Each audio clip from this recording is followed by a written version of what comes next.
Assalamualaikum warahmatullahi wabarakatuh. Perkenalkan, nama saya Azhar Naswendra Kresna, di mana hari ini saya akan mempresentasikan tugas besar komunikasi bisnis. Tugas besar komunikasi bisnis yang saya akan presentasikan akan membahas dengan judul mengatasi ketakutan berbicara di depan umum menuju komunikasi yang efektif. Nah, pada kebiasaan ini, hal-hal yang biasanya jadi masalah itu adalah ketika seseorang yang akan berbicara di depan umum itu merasakan kecemasan di mana mereka biasanya gemetaran, keringetan, terus juga rasanya berdebar-debar. Ada juga yang merasa diperhatikan ketika mereka jadi attention dari banyak orang atau audiens. Biasanya pada saat itu mereka akan merasa blank atau juga ada yang kurang persiapan di hari sebelumnya mereka ingin berbicara di depan umum atau mungkin secara mendadak dan merasa kekurangan persiapan, maka di situ mereka juga akan merasakan permasalahan untuk berbicara di depan umum.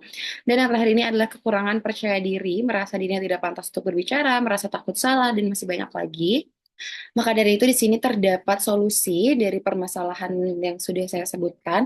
Yang pertama ini adalah berlatih secara teratur, di mana biasakan untuk melatih diri untuk berbicara depan umum dengan cara berbicara depan cermin mungkin, atau terus-terusan untuk mencoba hal yang ingin dibicarakan. Terus ada juga visualisasi positif, jadi harus membayangkan kalau misalkan nanti mau presentasi atau mau ngomong depan orang itu, everything's gonna be okay. Jadi pikiran negatif itu harus diilangin dan juga harus menyiapkan materi yang matang, persiapan yang berlebih itu pun nggak apa-apa, 1 hari, 2 hari, atau sebelum berbicara, atau bahkan mungkin last minute sebelum berbicara, itu persiapkan diri mungkin dengan mengatur nafas dan lain-lain. Dan yang terakhir ini adalah pelatihan public speaking, di mana jika mengikuti pelatihan tentunya kita akan belajar lebih dalam mengenai teknik bicara, terus untuk menguasai panggung, mengatasi kecemasan, dan lain-lain.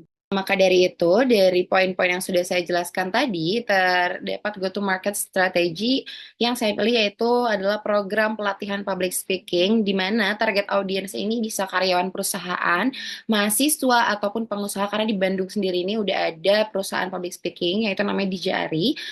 Dia pun targetnya luas dan juga ada saluran distribusinya itu bisa melewati website, media sosial, email, dan marketing lainnya.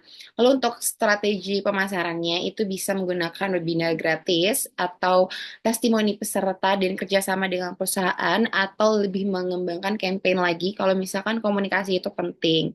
Dan yang terakhir yang poin 4 itu adalah paket pelatihan di mana ada kategorinya sendiri dari yang newbie, middle, sampai nanti yang udah mahir. Nah, lalu di sini ada perhitungan proyeksi dan BEP, di mana untuk pendapatannya sendiri dari jumlah peserta yang mungkin diproyeksikan adalah 50 orang dengan harga jual pesertanya itu adalah 750.000 dan pendapatan dari total 50 peserta itu adalah 37.500.000 rupiah. Lalu untuk biaya proyeksinya itu adalah biaya variabel per peserta itu kayak bahan ajar, konsumsi, dan lain-lain fasilitas itu adalah 300.000. Nanti total biaya per variabelnya adalah 15 juta. Dan untuk biaya tetapnya itu kayak untuk promosi, terus juga coach yang akan mengajar, terus juga untuk tempat itu akan sekitar 5 juta. Lalu nanti untuk total biaya proyeksinya itu ada di 20 juta. Dan selanjutnya untuk laba atau rugi proyeksinya itu diperkirakan 17.500.000. Maka break even point-nya atau BEP-nya itu akan sekitar dalam unit ya, itu adalah 14,29, maka kita bulatkan aja jadi 15. Dan untuk BEP dalam rupiahnya itu totalnya adalah 10.714.286 rupiah. Dan kesimpulannya adalah ketakutan untuk berbicara di depan umum itu memang banyak terjadi untuk segala kalangan, mau dari pelajar, mahasiswa, bahkan karyawan pada perusahaan. Lalu dengan menyusun strategi yang ada, tentunya akan membuat permasalahan tersebut berkurang ataupun hilang. Tentunya pelatihan yang diberikan itu akan membuat komunikasi seseorang itu menjadi lebih efektif dan tentunya akan berguna untuk dirinya dan maupun sekitar. Sekian presentasi dari saya mengenai permasalahan ketakutan untuk berbicara di depan umum. Sekian dan terima kasih.